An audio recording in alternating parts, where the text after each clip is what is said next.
Salut à tous, c'est Julien Ponce et bienvenue sur ce tuto dédié à Lightroom CC et Lightroom classique.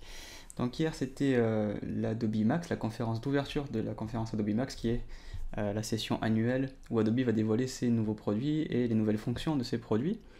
Je ne sais pas quand vous verrez cette vidéo, mais là je l'enregistre dès le lendemain.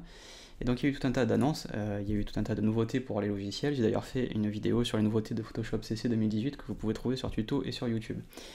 Alors il y a quand même un truc important, une bonne partie de mon audience est constituée de photographes, et évidemment beaucoup de ces photographes utilisent Lightroom et se sont formés avec mes tutos pour apprendre Lightroom, et je vous remercie au passage de votre fidélité. Donc c'est évident qu'on attendait tous quand même des annonces sur Lightroom pour savoir que va devenir notre logiciel de travail, puisqu'on travaille avec quand même. Et l'annonce a été assez ça a été enrobé dans le show habituel comme toutes les conférences, comme quand il y a une keynote Apple, quand il y a une keynote Google, Microsoft, où c'est amazing, etc.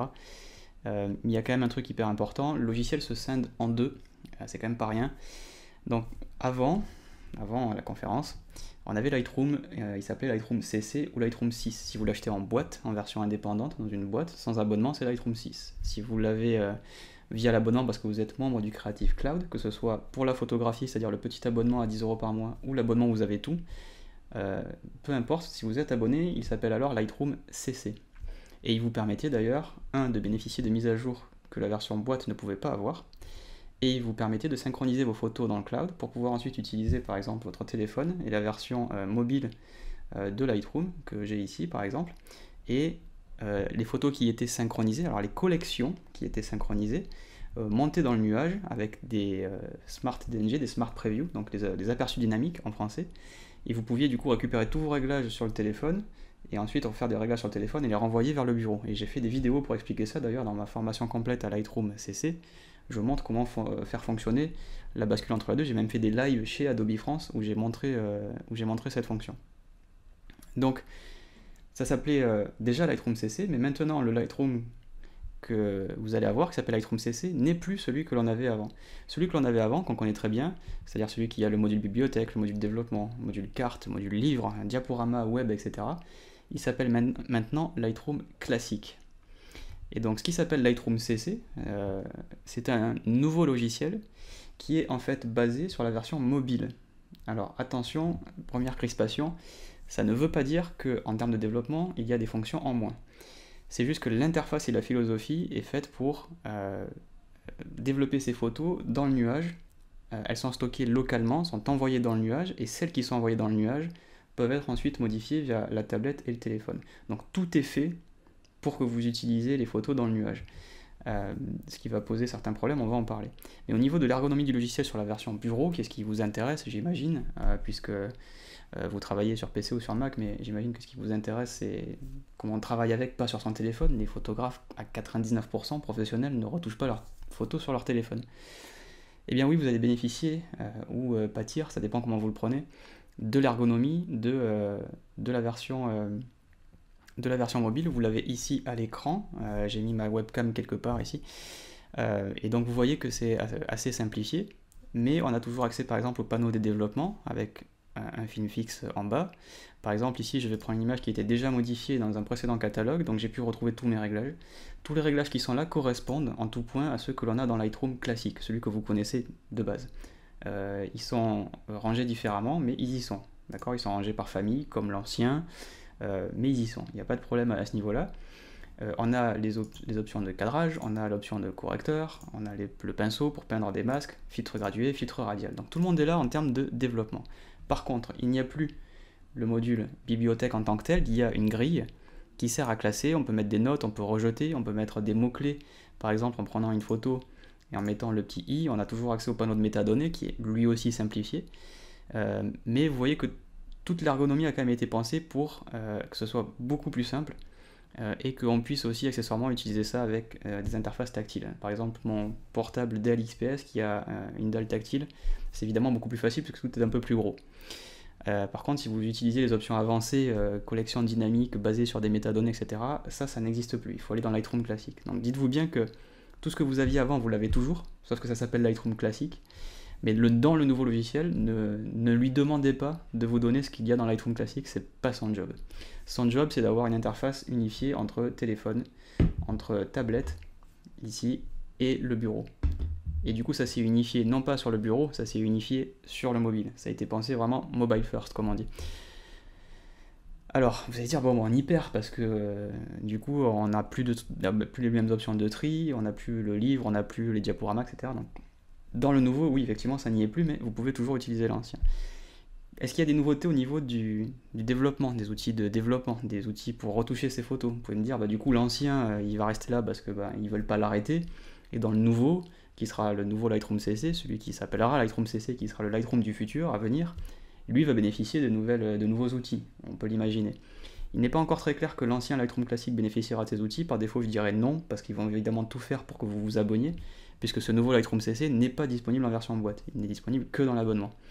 Est-ce qu'il y a eu du coup l'ajout de nouveaux outils? Est-ce qu'on peut avoir de nouveaux outils? La réponse est non. Le seul nouvel outil que l'on va trouver, c'est un outil qui a été aussi rajouté dans Lightroom classique et dans Camera Raw 10, qui est un outil de masquage basé sur la luminance et la couleur, une sorte de plage de couleurs, et d'ailleurs j'en parle dans ma vidéo dédiée aux nouveautés de Photoshop CC. On va le voir vite fait ici quand je vais passer dans Lightroom classique, qui tourne là, vous voyez derrière, hein, il s'appelle Lightroom classique, mais il n'y a pas grand chose qui a changé, à part l'ajout de ce nouvel outil, puisque maintenant le moteur qui tourne en arrière-plan, c'est celui de Camera Raw 10, puisque les deux ont toujours été synchronisés. Donc ça pose un certain nombre de questions, notamment la logique et à qui ça s'adresse. Le nouveau Lightroom CC. L'ancien, il s'adresse toujours au même. Si vous utilisez Lightroom, vous pouvez toujours utiliser l'ancien. Avec la question que on ne sait pas si les nouveaux outils seront présents dans Lightroom classique à venir. Personnellement, je pense que non, mais bon. Du coup, est-ce qu'il faut passer à Lightroom CC tout court? Est-ce qu'il est obligatoire d'envoyer ces photos dans le nuage dans le Creative Cloud? Alors, vous pouvez aller en haut à droite dans la petite icône du nuage et poser la synchronisation. Ici, pour les besoins de ma démonstration, j'ai activé la synchronisation de ces photos. Mais la première question, c'est évidemment le poids. Quand vous shootez, vous faites une séance photo, c'est évident que vous allez shooter des dizaines de gigas. Vous allez rentrer chez vous avec des fois 300 gigas dans le sac. Le temps d'envoyer tout ça dans le nuage. Alors, vous pouvez commencer à travailler avec vos fichiers en local. Évidemment, il ne faut pas attendre qu'ils soient envoyés dans le nuage pour commencer à travailler. Comme Lightroom avant, vous n'êtes pas obligé d'utiliser les bibliothèques partagées dans le nuage. Là, c'est pareil. Vous pouvez importer là. Regardez, on va importer un dossier. On va importer un dossier source qui est sur le bureau. Sélectionner un dossier. Voilà, j'importe de nouvelles images. Et je dis ajouter 12 photos. Elles s'ajoutent à ma collection de photos. Par exemple, ici, j'ai un album Scotland et j'ai un album récemment ajouté. On va mettre toutes les photos.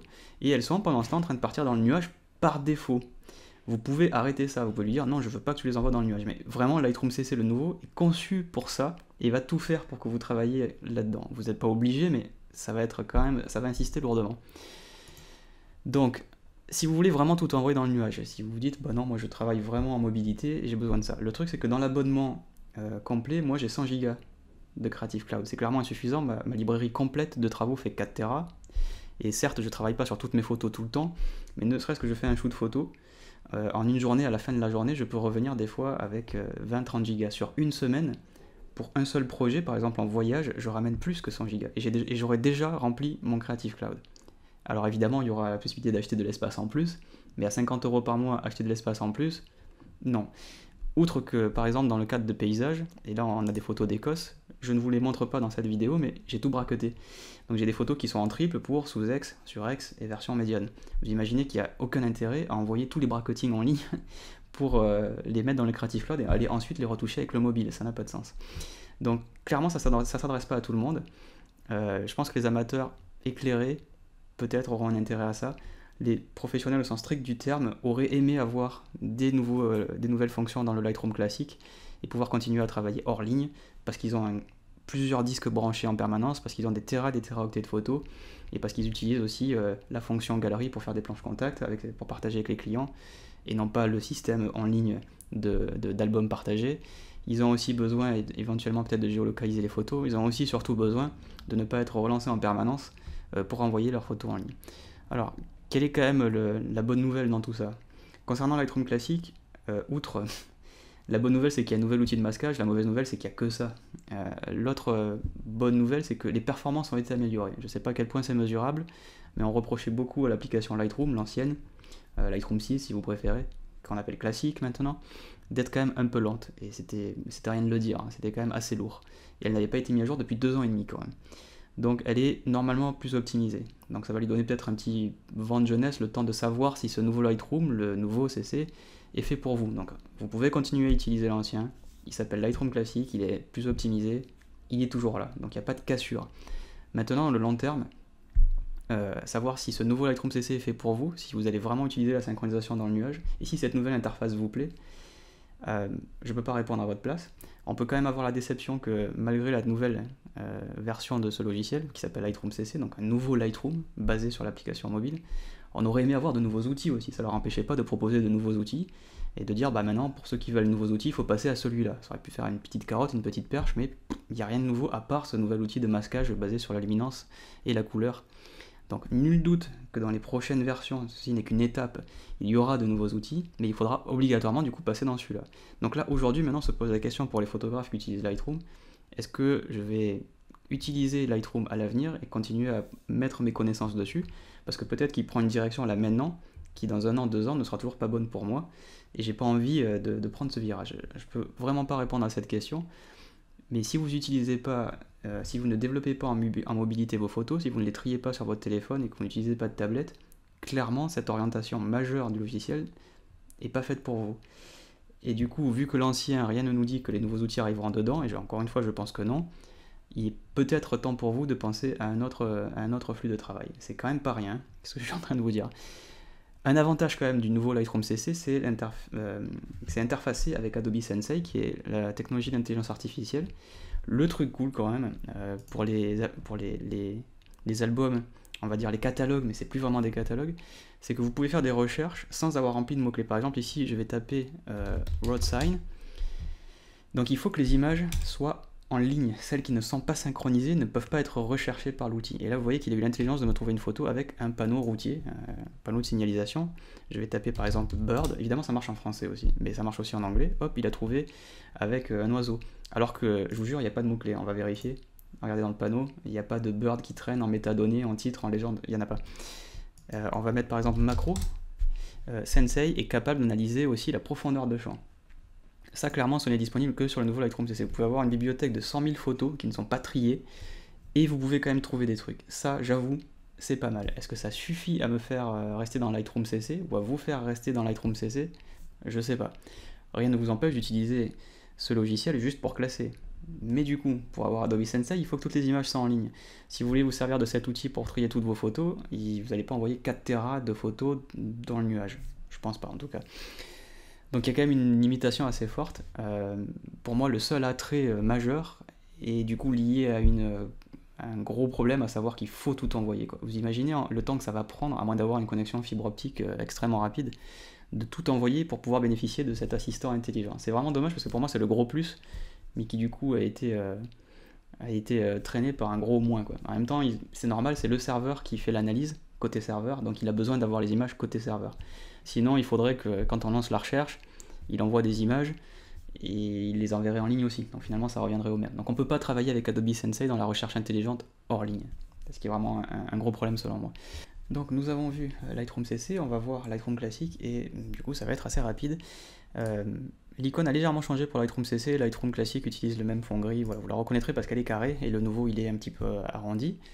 Donc j'ai ici une bibliothèque et j'ai, si vous regardez bien, une image qui a été déjà modifiée. Et on va aller dans développement. Donc voilà, vous avez vu, l'interface n'a vraiment pas bougé. C'est le Lightroom que vous aviez avant, Lightroom 6 ou Lightroom CC avant qu'il change pour la version 2018. Ce qui est vraiment d'ailleurs d'un point de vue marketing au niveau du nom très problématique. C'est-à-dire que le nouveau logiciel porte l'ancien nom. Parce que Lightroom s'appelait déjà Lightroom CC. Mais Lightroom CC n'est plus le même logiciel. C'est Lightroom classique. Donc bon, c'est pas génial. Mais bref, il y a déjà des réglages qui ont été faits. On va regarder les filtres gradués. On va voir qu'il y a des épingles. Si on regarde cette épingle ici et que l'on affiche le masque, on peut voir que sur ce masque, c'est un filtre gradué de A à B, du haut vers le bas, vers le milieu de l'image, mais les nuages ne sont pas pris. Seul le ciel a été colorié, ce qui, au pinceau. On peut faire un filtre gradué et ensuite l'affiner au pinceau. C'est d'ailleurs une nouveauté de Lightroom 6, l'ancien. Enfin CC, puisqu'il fallait avoir l'abonnement. J'ai une autre épingle. Pareil, quand je survole, on voit que seule la pelouse là devant a été sélectionnée. Pareil, c'était possible au pinceau, mais c'était quand même assez fastidieux. En fait, la nouveauté, c'est qu'on va pouvoir faire un réglage. Et par exemple, ici, moi, je vais mettre plus sombre et un peu plus de clarté et plus de saturation, voilà. Mais je veux faire ça que sur le vert. C'est-à-dire, au sein de ce masque, je veux cibler encore un truc. Et j'ai maintenant, vous voyez, masque de gamme, qui est une nouveauté. Et on va chercher couleur. Et on va pouvoir prendre la pipette et lui donner du vert, ou mieux, lui faire une moyenne des verts que l'on sélectionne. Et hop, vous voyez, le masque, maintenant, ne s'applique plus que sur les verts, au sein de ce filtre gradué. Voilà la seule nouveauté du développement de Lightroom classique. Et d'ailleurs, je viens de vérifier pendant que j'ai enregistré, mais je ne l'ai pas trouvé dans le Lightroom CC, le nouveau. Alors je ne sais pas s'il y a une petite asymétrie entre ce que peut faire l'un et l'autre, mais je ne l'ai pas trouvé. Je ne veux pas dire de bêtises, donc je mets un conditionnel. Si vous le trouvez, faites-moi signe. Mais je ne l'ai pas vu dans le panneau. Par exemple ici, si je prends cette image et que je vais dans le développement, et que je mets le filtre gradué, il y a la possibilité d'avoir le pinceau, la gomme, mais je ne vois pas de moyen d'aller chercher le masque de gamme. Et ici, quand je survole, pourtant, il apparaît. Donc j'ai dû rater un petit truc. Donc voilà, j'espère que le masque a été converti, il a été écrit, donc le nouveau Lightroom classique est capable de le voir, hein, manifestement, mais je ne saurais pas comment le refaire là dans le nouveau Lightroom. Voilà, c'est un petit détail. Vous avez bien compris que, vu cette vidéo, le sujet c'était vraiment où va Lightroom, le nouveau, et est-ce que ça va correspondre à votre besoin. Je voulais être quand même assez complet et vous montrer quelle était la nouveauté du Lightroom classique. Donc il est toujours là, vous pouvez toujours l'installer, il est toujours normalement plus performant. Je ne sais pas à quel point, j'ai pas encore vraiment essayé, mais a priori ça a l'air quand même un peu plus rapide. On peut quand même déplorer que, bien que la direction du nouveau Lightroom CC ne vous plaise peut-être pas, il n'y ait pas de nouveaux outils. Il y a plein de logiciels concurrents qui sont en train d'arriver sur le marché, ou qui étaient déjà là, mais qui maintenant commencent à proposer des choses que Lightroom ne propose pas. Par exemple, ce truc de masque là, ça fait des années que c'est présent ailleurs, donc c'est bien que ça arrive, mais il n'y a que ça pour le développement. Donc c'est bien de pouvoir trier ces images en ligne, etc. Mais les photographes, ce qu'ils veulent, c'est aussi pouvoir développer leurs photos et avoir des bons outils pour développer leurs photos. Et il y a de plus en plus d'outils qui sont présents ailleurs, qui ne sont pas présents dans Lightroom. Donc outre cette nouvelle orientation que l'on peut juger inadaptée au métier de photographe professionnel, on aurait quand même aimé avoir de nouveaux outils. Donc nul doute qu'ils vont arriver, mais je pense, encore une fois, je ne travaille pas pour Adobe et j'ai pas les infos, je ne suis pas dans la bêta, je ne suis pas sous NDA, j'ai aucune info dans les coulisses, mais c'est évident que les nouveaux outils seront dans Lightroom CC, celui de l'abonnement, et que cette version classique sera délaissée. De la même façon que là, aujourd'hui, du coup, maintenant, Lightroom 6 n'a vraiment plus aucune mise à jour. Donc si vous avez la version boîte, c'est fini, il n'y a plus de mise à jour, clairement. Donc ils vont évidemment tout faire pour pousser à l'usage de Lightroom CC, et il y aura, j'imagine, de nouvelles technologies basées sur Sensei, sur l'intelligence artificielle, etc., qui feront que ça ne marchera que si vos photos sont en ligne. Est-ce que c'est regrettable? Oui, non, à vous de décider. C'est clairement un tournant, à mon avis, majeur de l'histoire du logiciel. Et je suis assez impatient d'en discuter avec vous. N'hésitez pas d'aller voir ma page, c'est facebook.com/julienponceuk, ou utiliser les commentaires si vous regardez cette vidéo sur YouTube. Et si vous êtes sur tuto.com, le salon d'entraide n'est pas tellement adapté puisque c'est un salon d'entraide. Je vous conseille plutôt d'aller vraiment sur ma page Facebook, donc facebook.com/julienponceuk, avec le petit logo rouge, comme pour mes fiches de tuto. Et il y a déjà, au moment de la sortie de Lightroom CC, au 18 au soir, octobre, déjà une petite discussion qui s'est lancée quand même, avec des réactions de photographes qui sont plus ou moins déçus. J'imagine que ça va pas s'arrêter tout de suite, et que va se poser la question sur le long terme de faut-il rester sur Lightroom, vu l'orientation mobile qu'il prend, et qui peut ne pas être adapté aux photographes professionnels. Voilà, le débat est lancé, j'attends vos avis. En attendant, je vous présente via cette vidéo les nouveautés, pour que vous puissiez au moins avoir le pied à l'étrier pour les appréhender, et surtout comprendre ce qui s'est passé, puisque cette histoire de nom était aussi pas très claire, et à mon avis pas très finement jouée, sur un plan purement marketing, mais aussi sur la confusion que ça va entretenir chez les photographes. Voilà, n'hésitez pas si vous avez des questions, et je pense que vous en aurez, et je vous donne rendez-vous très bientôt pour un nouveau tuto sur Lightroom CC. Salut!